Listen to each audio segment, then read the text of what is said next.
I have a confession to make. Now, I write this semi-popular newsletter on productivity, creativity, and decision-making. And recently someone asked me a question that made me think for the first time in a while about something that I'd really taken quite for granted. So the confession is that for a long time, I was actually deeply skeptical of this supposed explosion in ADHD diagnoses.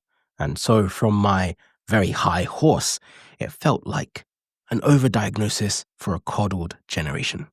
Everyone suddenly wants to have some kind of ailment, some kind of ouchie. They want a way to feel special. They want to have a label to blame things on. This was my supposed hypothesis. But actually, my perspective has started to shift. Quite recently, when I was watching a video, it was about ordinary people discussing their favorite daily objects. And these were just run-of-the-mill souls, not neurodivergent in any way at all. I don't think any of these people would ever describe themselves or claim to have ADHD, and yet all of them, when I watched this video and I watched the things that they described, all of these behaviours seemed eerily familiar. All of them described, in some way or another, this need to have two screens while eating, an inability to focus on a book for a few minutes or maintain a journal for more than a few days. This twitchy impulse that everyone seems to share, including myself at times, to pull out a phone while you're queuing at the supermarket, this inability to sit with your own thoughts and think deeply. And I think that's when it finally landed for me that this problem might not just be about a specific neurological condition. The real story here isn't just one of ADHD diagnoses being on the rise. The real story is that ADHD-adjacent behaviours have actually become the new societal baseline. And this brings us to perhaps a difficult thesis, that the modern ADHD epidemic is not a crisis of individual brains, but a crisis of collective environment. That our digital society has become an attentional pathogen, an environment that is so perfectly engineered for speed and distraction that it sickens our collective ability to focus. The thesis is that we aren't failing the environment is failing us. And to understand this, we need to ask a series of questions, and we're going to go through only 3. The first question is, what is the nature of this pathogen? If this claim really holds weight, if this is really true, if it's believable, what exactly are we talking about here? And how did we get to this place? Is it merely some accident? Did it happen by chance? Or is this intentional? Is there some deeper conspiracy afoot? Is this actually the work of a machine? Is this world of distraction something that happened to us or something that was done to us? That's the question. And so I think there are 2 parts, part A, part B, and we'll follow a similar train for the other questions that we ask. So here, part A is that this is a tragic accident. There was a French philosopher called Paul Virilio writing back in the 1970s, and he predicted something along these lines. He coined the term Dromology, which is the logic of speed. He argued that as technology accelerated our society, it would also simultaneously fundamentally alter human consciousness. And so we begin with this rather noble goal. We want progress, we want connection, efficiency, etc.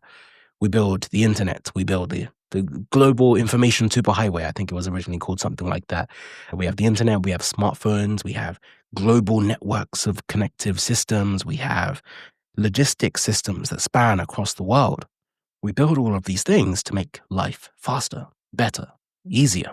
But Virilio warned of what he called the accident of time. And he believed that the inevitable side effect of all of this speed would be the destruction of our ability to experience duration. And his fear was that we would become trapped in a perpetual stimulated present, unable to think long-term or to reflect deeply. And in this view, the architects of our world were more naive than malicious. This was nothing done to us intentionally. The people were trying to build a better future. They were trying to build a more connected world. The analog is that they built a spectacularly fast car without realizing that it had no brakes. And so our current crisis is simply just the wreckage of this unforeseen crash that we built these systems. You're seeing this perhaps a lot with AI. There are many fears today that AI is making children and many of us dumber, right? IQ is falling for the first time in decades and decades of the research that we have. And so, Path A would argue that this is not done intentionally. This has happened by chance. AI was supposed to give us a brighter future. AI and many other trends, robotics, automation, etc. These things were meant to aid us. A long time ago, you can actually go to theknowledge.io and search for Artefacts. I wrote about this idea of cognitive artifacts. I'll give you a few examples. This pen here, I'm holding in my hand. If you're watching this on YouTube, beautiful pen. One of my favorites, a Pelican M600. And this is a cognitive artifact because when we had pen and we had paper, it allowed us to offload something that we typically would have done in our minds. We offload the mental effort of doing some of that work and we bring it into a physical space and it's done somewhere else.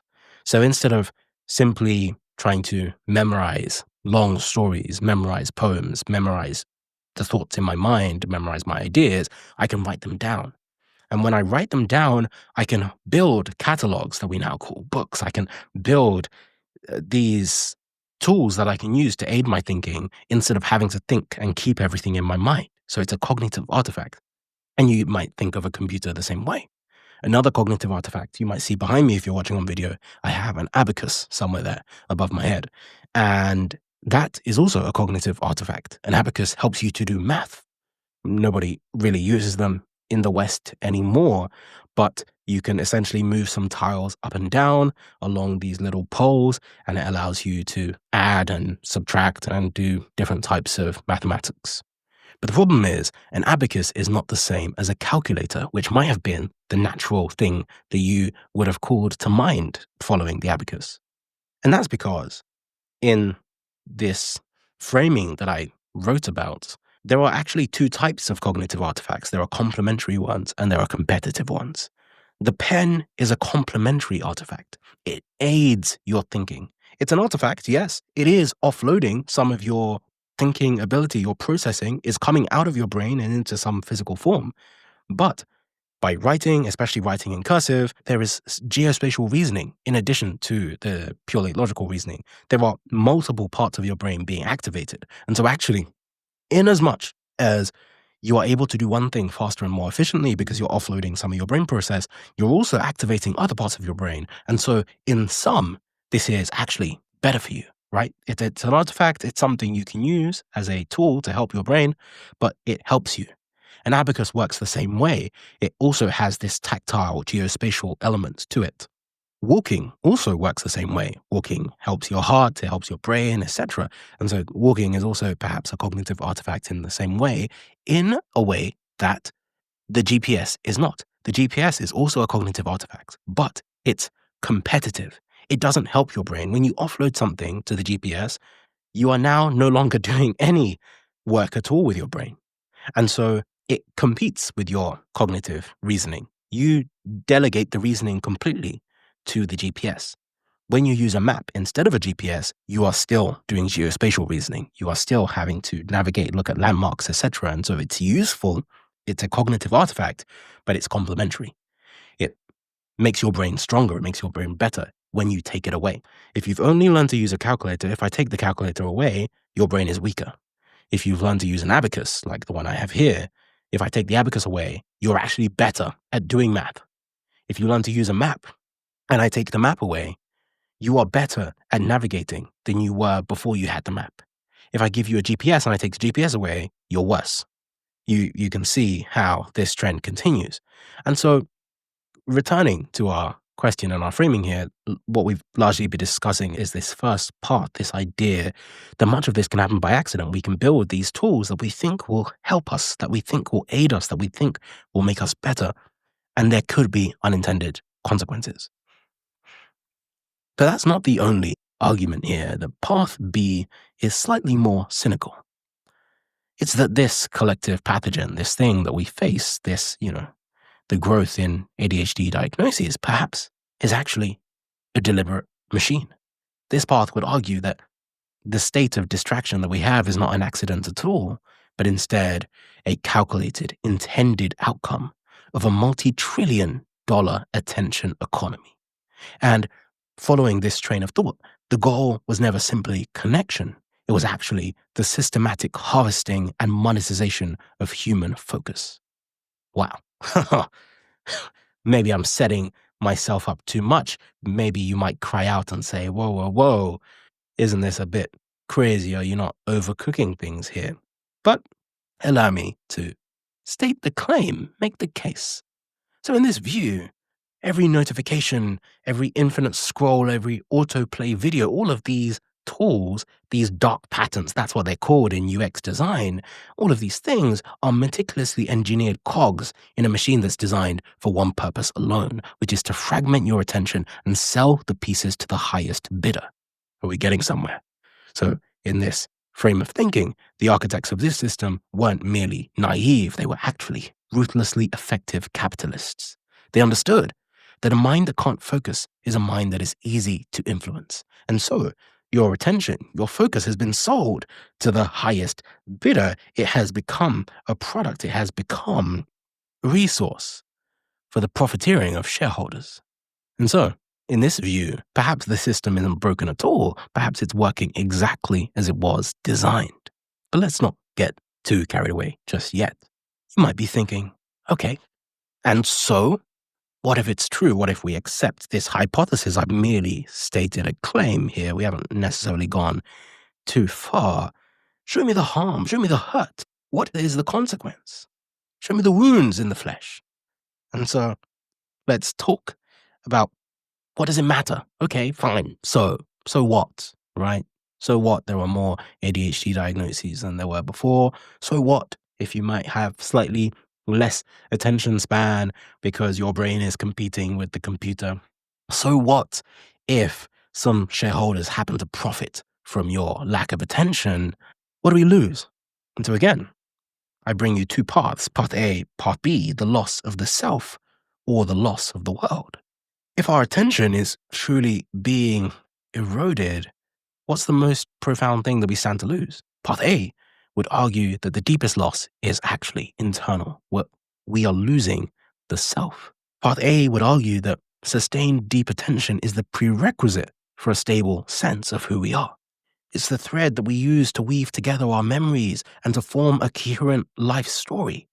Our internal monologue, our ability to focus and think, is the means by which we cultivate a rich inner world. And without that, without focus, without concentration, without attention, we become what T.S. Eliot described decades before the smartphone as being distracted from distraction by distraction. And once we lose our attention, once we lose our focus, we become hollowed out. If this thesis proves out this claim that I've made, if it's true, what we lose is our soul. We become these hollow shells. We live in this reactive, perpetual present. We are unable to connect with our own past or plan for our future. And the ultimate cost here is our own interiority.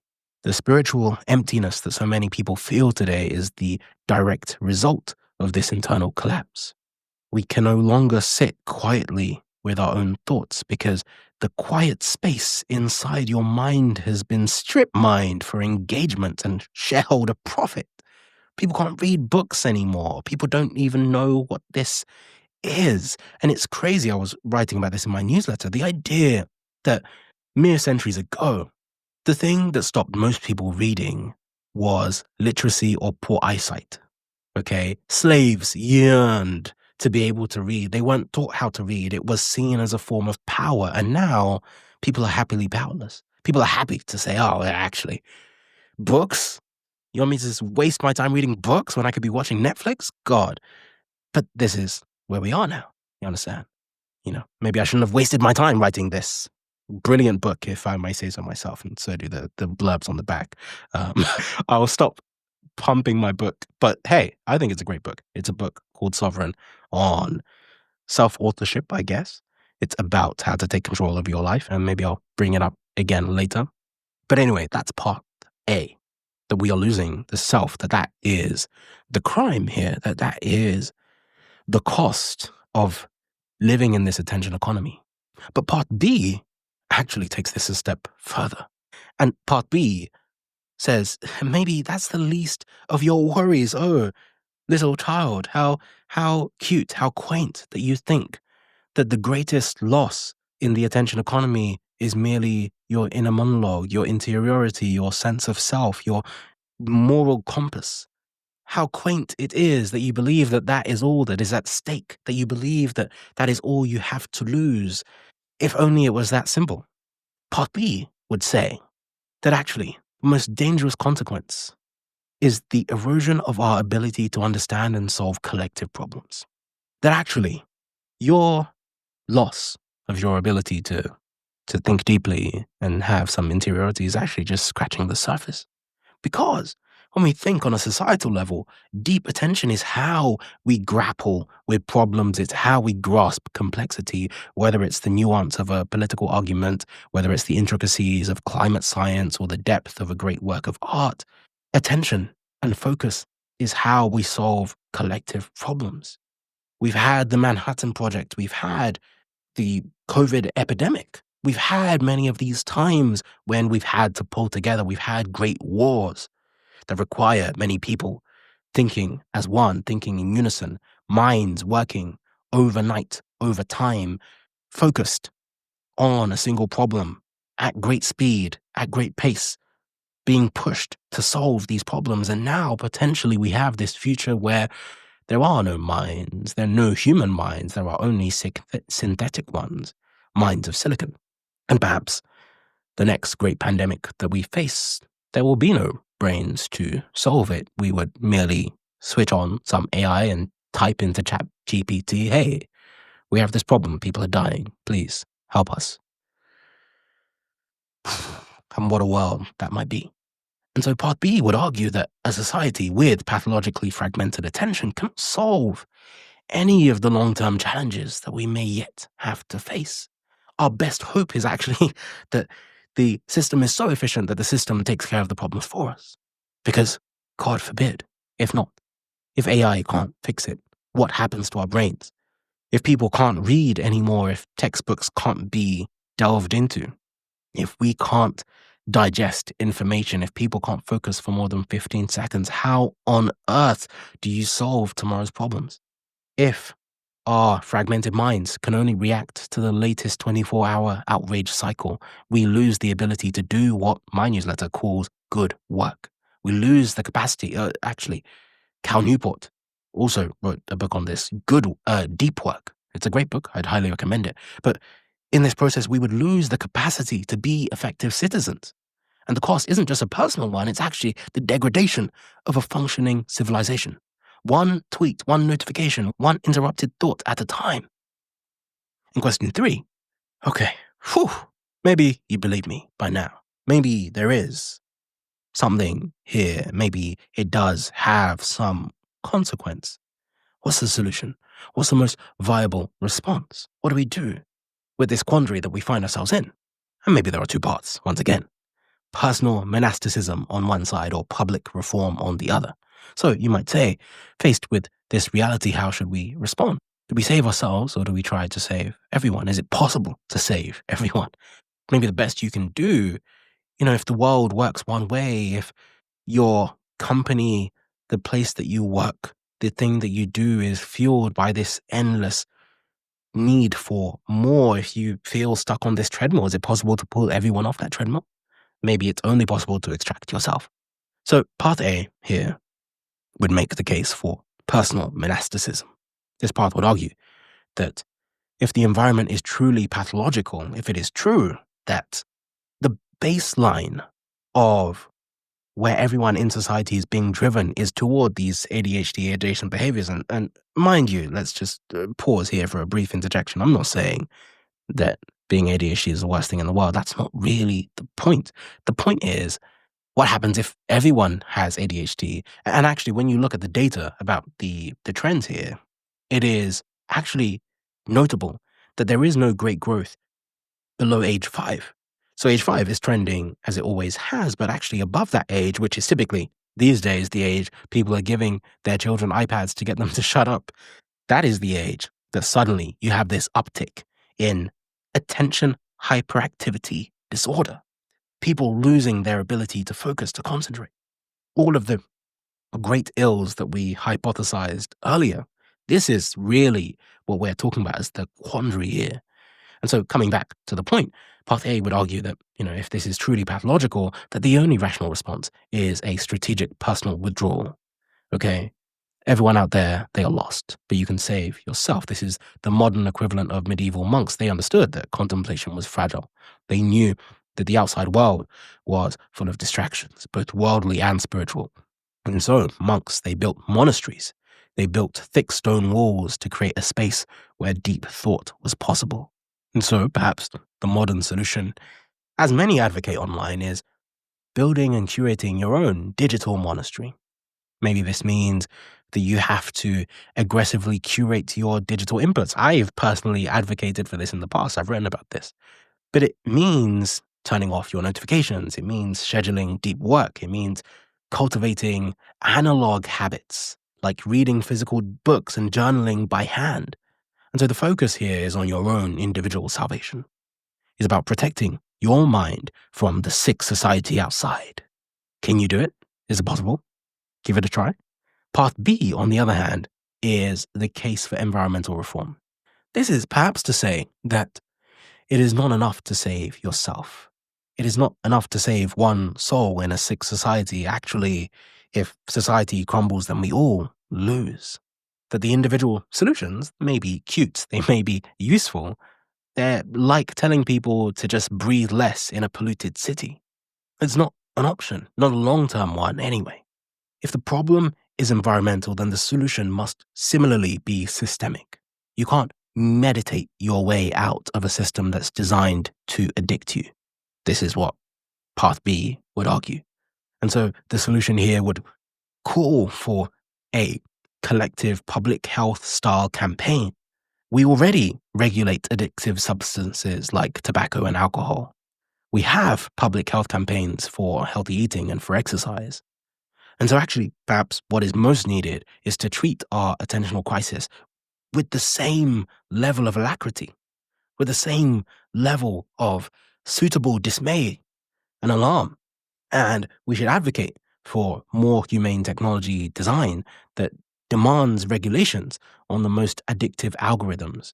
And you see some of the early seeds of this in some schools, which are phone-free schools. You see videos of people having to lock their phones in cupboards. Actually, these are quite popular. Even my partner mentioned the other day that she might want one of these bricks, I think they're called, where it's a small device that you hide somewhere in your home and you have to tap your phone on it to lock and unlock your phone. And so perhaps on a systemic level, these are the type of things that we need to organize. These are the things we need to regulate for fear of the loss, both on a societal and collective level. That might be greater than we can manage. Maybe we need to teach workplaces to value and protect deep focus, treat it as the precious resource that it is, and making the focus not just on saving yourself as an individual, but healing the environment itself, healing all of society. And I think that's hard, but I truly think that the consequences of these changes in our society may be so much greater than we currently imagine if we were to follow our claims from earlier. And I would love to hear on all the paths that I've described, whether you agree, whether you disagree. I'd love to hear your thoughts, your feedback, where you land on this spectrum. I'm really just trying to present the claim. I'm trying to present the spectrum of thought, the different ways that these things could go, the different impacts these things can have, and tried to think about these things for a while. And I've written about it to some extent at the knowledge.io, but I'd love to hear from you. So in conclusion, where does this leave us? Maybe the truth isn't found just in choosing one path over the other. Maybe the pathogen is both. Maybe it's an accidental machine, a system that started with good intentions but was quickly co-opted by ruthless incentives. And maybe the consequence is that we are losing both our inner and outer world simultaneously, that our souls and our societies are eroding in parallel. And perhaps the only viable response requires both personal monasticism, this cultivation of deep work, and private focus, this protection of energy and attention in our personal lives. But also we need still this public health campaign. We must build our own monasteries to keep our minds intact so that we have focus and sanity to fight for a healthier environment for everyone else. And perhaps there is something in this balance, in this duality, that we can create something of a better future. So hopefully this wasn't too doom and gloom, but at least a cause to think deeper about how we use our time, how we use our attention, and the ways in which we might allow it to slip away. Because ultimately the goal here, we started by talking about ADHD. The goal here is not to simply diagnose ourselves, it's to diagnose the world that we've built. And the real question isn't whether you or I have ADHD. The question is whether we are brave enough to acknowledge the world we have built makes sustained attention nearly impossible, and then decide if that's the world that we want to keep building. Who am I? I'm just a man asking questions. I'm David Eliku, and this is The Knowledge. Subscribe for more on YouTube, wherever you're listening to this, or in your favorite podcast player. You can get my book, Sovereign, on September 24th. You can pre-order it now. Otherwise, you can pick up a copy from September 24th. You can follow me and my band of merry, brave souls, 40,000 of us now. We're getting stronger by the day. Come and join us at theknowledge.io. I also have a course on decision making. If you are trying to make the best decisions of your life, you can find that at decisionhacker.io. Until next time. Give this a like if you are so predisposed. Thanks.